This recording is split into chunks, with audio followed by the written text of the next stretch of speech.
Hey guys, Porcha here, and today we're going to be working on sublimation cell phone cases using the H17 by HTVRONT. Now, here is the plan. We are going to get a design. From there, we'll go ahead and print it out, and then after that, we're going to use the special machine to press the design onto the case. Now, there is a discount link below. Also, everything I use in the video, so all of my supplies are linked in my Amazon storefront. So if you would like to support, I'd really appreciate it. Let's go ahead and jump right in. We are going to start this journey with a blank canvas, and we are in the HTVRONT Studio. This is the default canvas, so let's go ahead and get that switched out. We want to use the H17 phone case heat press. Is that? Yeah, that was a mouthful. We're going to hit switch, and we are going to select the iPhone 16 Plus, and so immediately we get a template. So the red portion is where our image is actually going to live. The green portion is just to ensure that the image properly wraps around the blank case. So let's go ahead and bring our image in. And so guys, this is just like a basic flower HD image, and I added the word grace there, and it fits perfectly in our template. I wanted to make sure, I hope you guys can still see like the red line, and then there's the green line there too. So you just want to make sure that whatever you do, you at least bump against the green line. Don't stick close to the red line, because we got to make sure we wrap around. So at this point, the next thing to do is to go ahead and hit make. And then you're going to want to pick out your printer. And this is my printer here.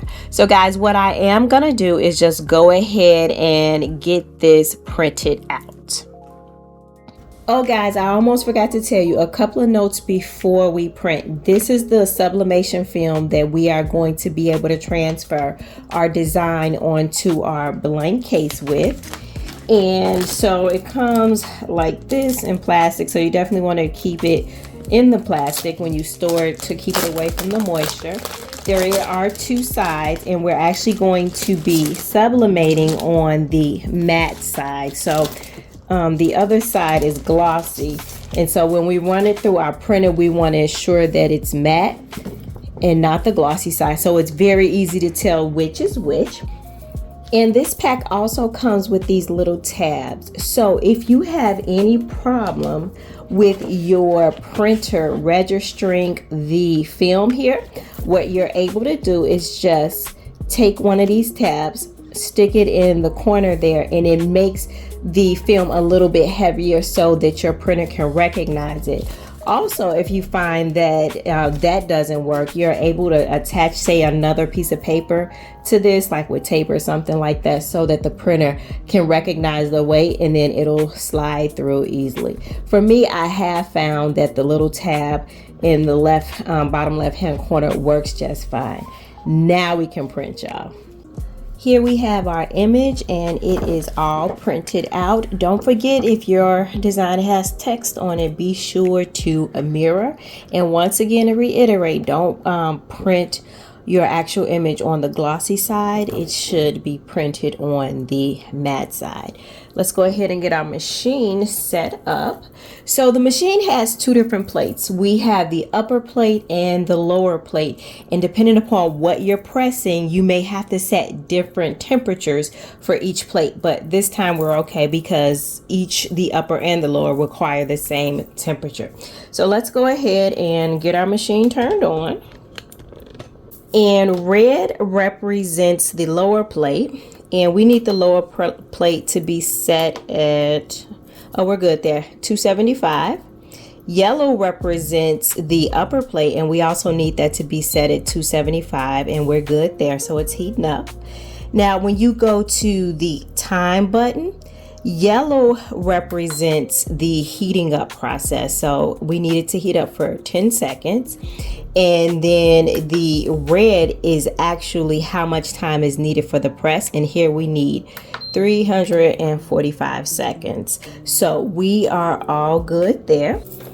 So what we are going to do next is place our block here, and it does adjust according to whatever phone type you have. And we also have something called filler block, so that ensures that once this is closed, whatever area is left open is filled with something so that the press is on a level surface. So let's go ahead and get that placed.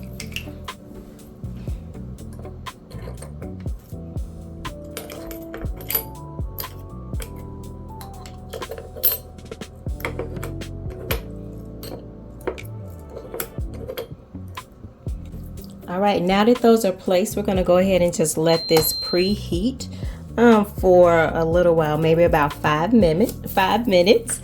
And then we're going to place this here.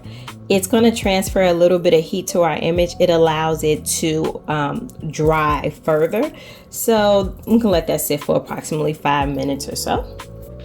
We are all heated up, and one thing that I almost forgot was to place the lens pad.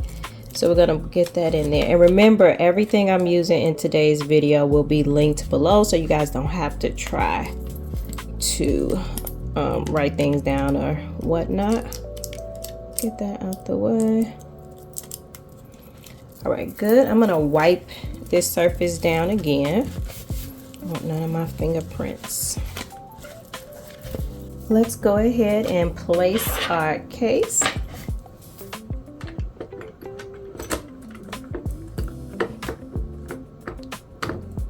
All right. We'll get our image placed.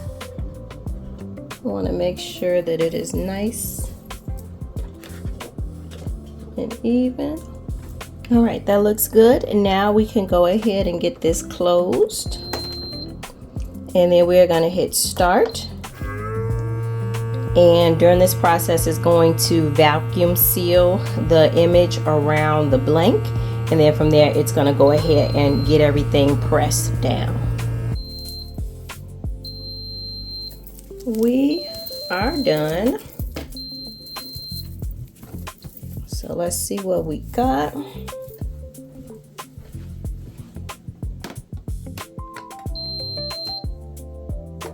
Ooh, it looks good. Let me move it closer before I remove it.